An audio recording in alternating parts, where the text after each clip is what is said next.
Sunday night survival training. Georgie, what are we working on tonight? Well, we're getting out the MinuteMan Rocket Stove. MinuteMan Rocket Stove. Now guys, what this is a portable rocket stove designed to burn biomass efficiently for cooking or boiling water in emergency situations, or, well, I mean, even if you're camping. Georgie, go ahead and let's take them over here and show them exactly how you set the MinuteMan Rocket Stove up. And while we're headed over there, Charlotte, would you like to tell everybody what you're doing here?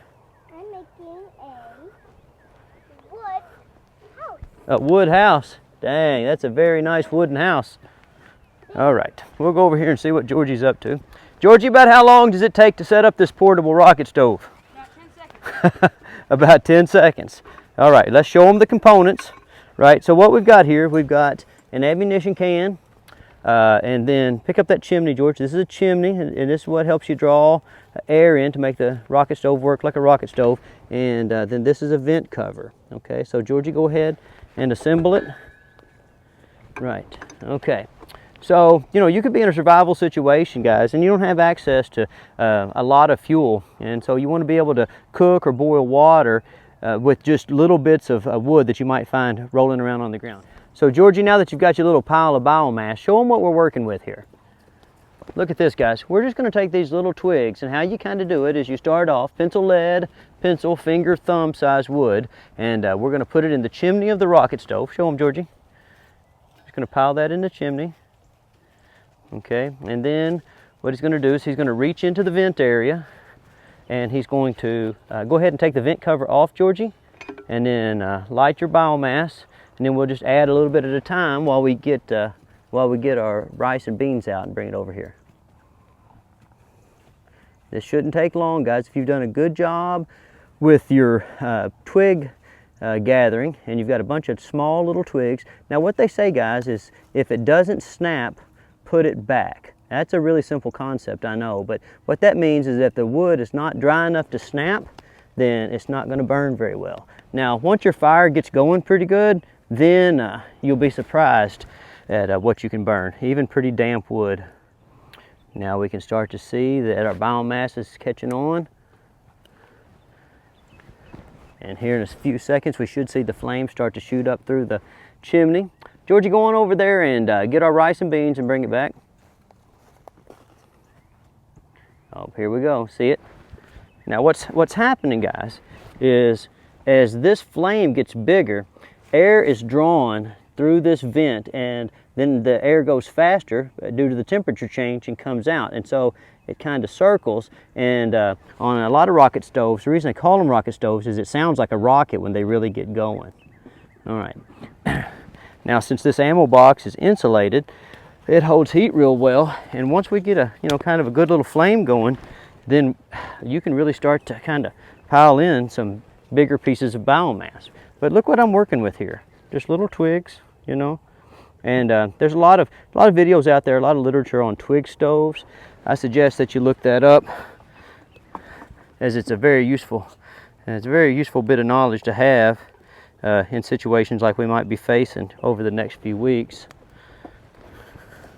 All right, now we're going to get a good fire going here, and then we're going to show you about how to make canned goods go farther and make better use of your budget during lean times like this. So I know a lot of you guys that are on Corona lockdown, you don't cook a lot. You go out to eat or you drive through, and so when they told you were going to have to stay home, you went and you got you some, you know, maybe some canned chicken soup, you got you some pinto beans or some black beans, and what you find out real quickly is that this canned soup, which cost about $1, okay, it's got about 1 cent of rice in it and about 1/2 cent of chicken. And so you open it up and you eat it all and you don't feel very full. Well, I'm going to show you a quick way to kind of make your canned good dollars go farther. Basically, all you have to do is you know, buy you some rice, and this is some quick cook rice, okay, and so there's plenty of flavor in this can, plenty of salt, plenty of MSG, whatever goes into a can of chicken soup, okay, to flavor multiple cups of cooked rice. All right, so we're going to take the chicken soup, we're going to heat it up, and we're going to add it to some instant rice, and then we're going to throw some beans in there. Now the reason we're throwing beans in with our rice, okay, is because beans and rice form a complete protein. In other words, beans and rice are complementary. So whenever possible, always eat your beans and rice together. So these dogs, they're enjoying Sunday night survival training, and my man George is doing a good job attending the fire. Now here's a little pro tip on these rocket stoves, especially these little twig rocket stoves, is guys, you can't put too many twigs in there at one time. Georgie, what happens when you put too many in there at one time? Chokes the fire out. Chokes the fire out. Okay, so George has in his pan there, how much water, Georgie? 1.5 cups. 1.5 cups, because based on the type of rice that we are cooking, it's a 1.5 to 1 ratio. All right, now George, go ahead and add your rice to the boiling water. Okay, now this is where it can get tricky, guys. That's why you have to practice. But what has to happen is we have to simmer this rice, okay? So we're gonna have to let the twig stove die down just a little bit, but not so much that the fire goes out. And then we're going to add, what, Georgie? The chicken and rice canned soup, right? Show them the top on that, Georgie. Now, you'll be lucky, you know, if you grab your can, you've got a little pull tab on it, okay? But cans of beans, especially most of them, show them the top of the can of beans, Georgie. No pull tab, so you have to have a can opener. Now, show them the can opener you're going to be using, George. My trusty Leatherman. Trusty Leatherman. See this little tool for you guys who don't know much about opening cans? Then that is a manual can opener. Alrighty, so Georgie's been stirring the rice, and it's about time to add the chicken soup. Go ahead and add the chicken soup, Georgie. Show them how this works.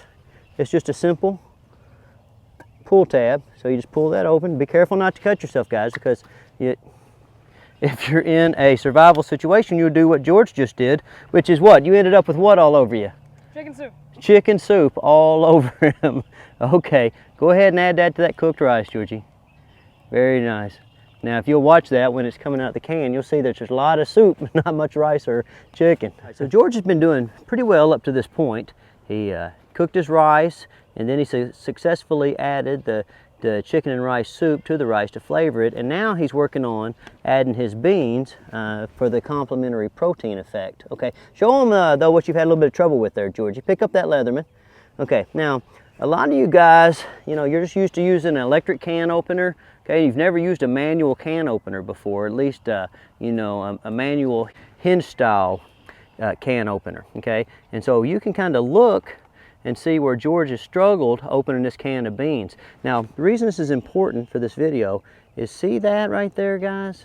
If you cut yourself in a survival situation like right now, where you don't want to be going to the hospital because it's kind of maybe, you know, full of the COVID, right? You don't want to be fooling with that and end up cutting yourself, okay? So it's a very good idea to get you, show them that can opener, Georgie.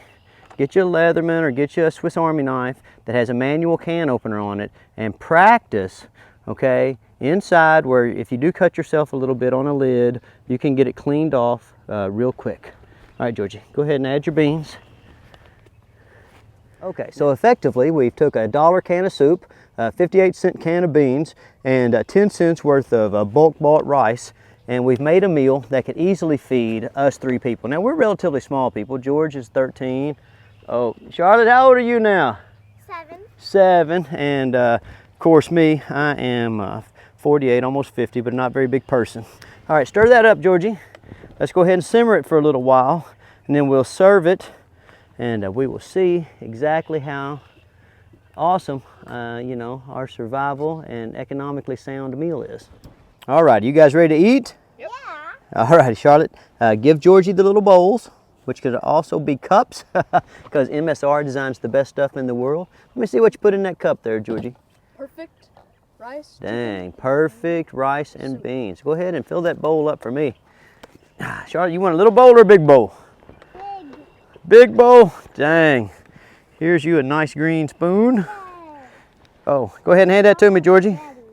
I'm hungry, dude. Very nice. All right, get Charlotte next. The cook eats last.